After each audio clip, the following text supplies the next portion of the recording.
Assalamualaikum warahmatullahi wabarakatuh. Perkenalkan, nama saya Rizkatu Agungga Putri. Di sini saya akan menjelaskan mengenai 5 rangkuman materi dari mata kuliah kompetensi rasa global. Materi pertama yaitu emotional intelligence. Kecerdasan emosional adalah kemampuan seseorang untuk menerima, menilai, mengelola, serta mengontrol emosi dirinya dan orang lain di sekitarnya. Aspek-aspek kecerdasan emosional. Yang pertama, kemampuan mengenali emosi atau kesadaran diri. Kemampuan mengenali emosi diri merupakan fondasi utama dari semua unsur-unsur emosional. Yang kedua, kemampuan mengelola emosi atau pengaturan diri.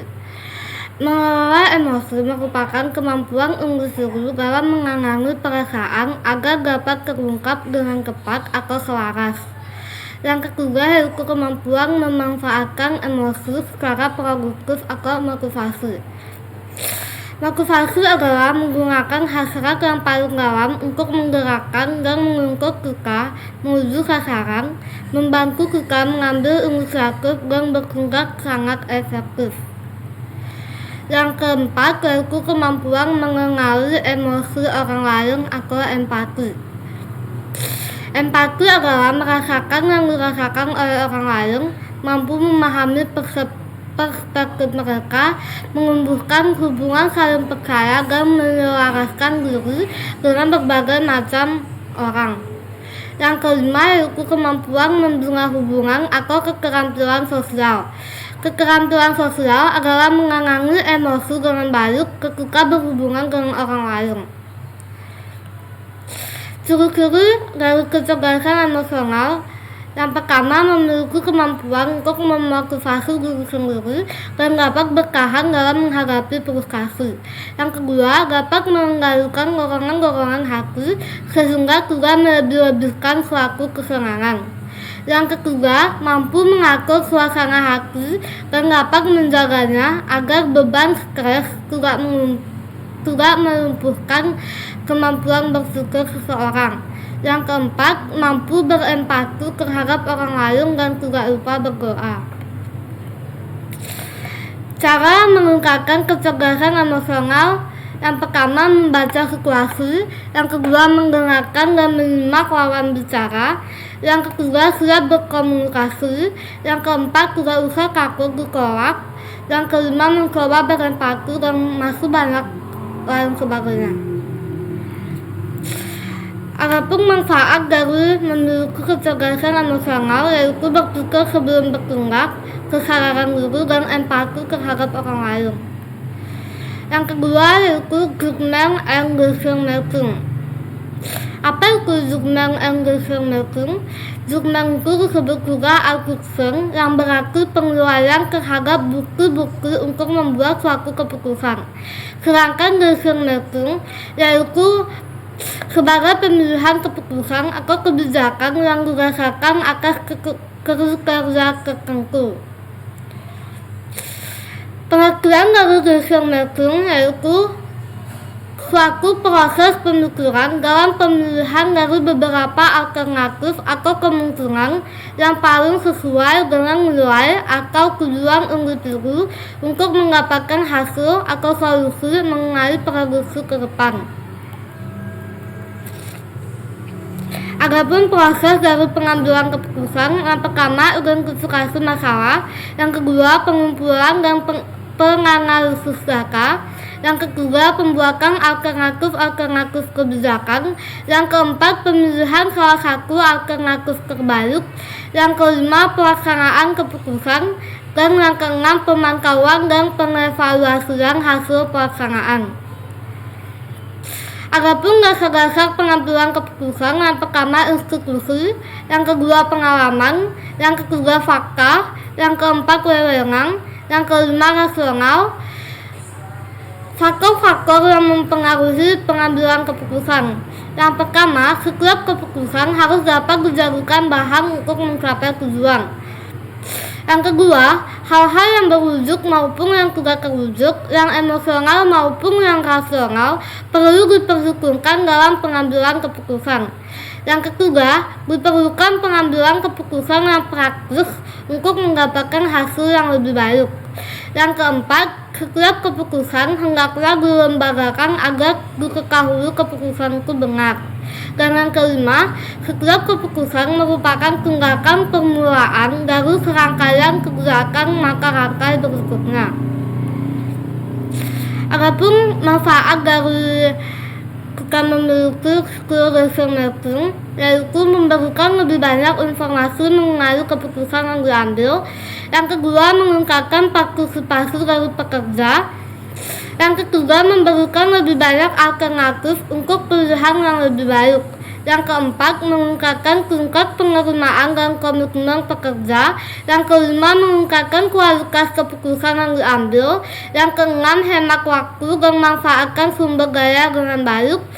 Yang ketujuh, pengembangan etika profesional meningkat secara drastis. Materi yang ketiga yaitu negotiation.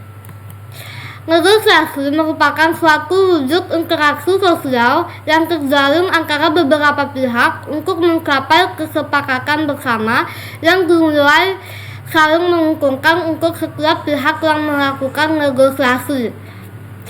Mereka yang melakukan negosiasi disebut dengan negosiator. Tujuan utama dari negosiasi yaitu mendapatkan kesepakatan yang dinilai saling menguntungkan, menyelesaikan masalah, dan mendapatkan solusi atas setiap masalah yang dialami. Setiap masalah yang dialami, pihak yang bernegosiasi sekat untuk mendapatkan kondisi yang saling menguntungkan bagi setiap pihak yang bernegosiasi. Adapun tujuan dari negosiasi ini yaitu mencapai kesepakatan bersama, mengurangi perbedaan porsi dan konflik pada tiap pihak. Yang ketiga, menyatukan semua pendapat sehingga bisa menguntungkan kedua belah pihak atau lebih dalam negosiasi. Yang keempat, mengatasi atau menyesuaikan perbedaan untuk memperoleh sesuatu dari pihak lain tanpa dipaksakan. Proses komunikasi dalam negosiasi memiliki ciri-ciri. Yang pertama, melibatkan dua pihak, pihak penjual dan pihak pembeli. Yang kedua, adanya kesamaan tema masalah yang dinegosiasikan. Yang ketiga, kedua belah pihak menjalin kerjasama. Dan yang keempat, adanya kesamaan tujuan kedua belah pihak untuk mengkonkretkan masalah yang masih abstrak.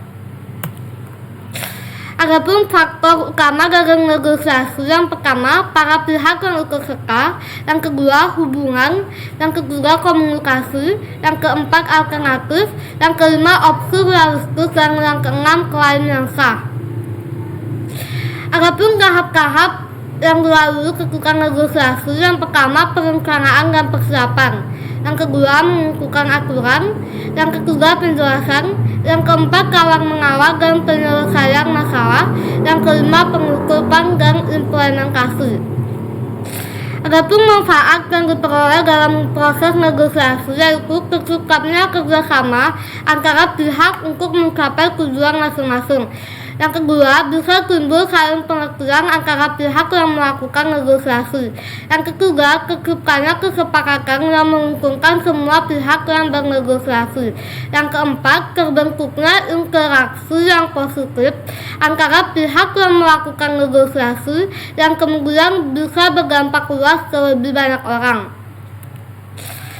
Adapun materi keempat yaitu cognitive flexibility.